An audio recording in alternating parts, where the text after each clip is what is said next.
മുടക്കി നിൽക്കുന്ന കലാരാജു എന്ന കൌൺസിലർ കൂത്താട്ടുകുളം നഗരസഭ LDF ഭരണസമിതിക്കെതിരെ അവിശ്വാസ പ്രമേയത്തിൽ കാലുവാരും എന്ന് തോന്നിയതോടെ പിടിച്ചു വണ്ടി കയറ്റി പാർട്ടി ഓഫീസിലേക്ക് കടത്തുകയായിരുന്നു കൂത്താട്ടുകുളത്തെ മാർക്സിസ്റ്റ് പാർട്ടി.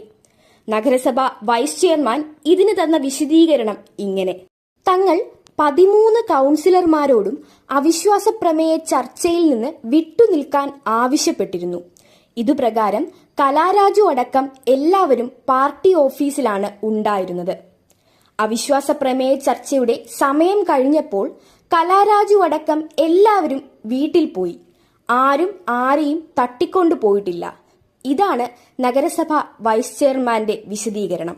അതേതായാലും അദ്ദേഹത്തിന്റെ ഭാഷയിൽ ഇത്രയും സിമ്പിളായ കാര്യത്തിന് CPM കൂത്താട്ടുകുളം ഏരിയ സെക്രട്ടറി, നഗരസഭാ chairperson, vice chairman, party local secretary എന്നിവരടക്കം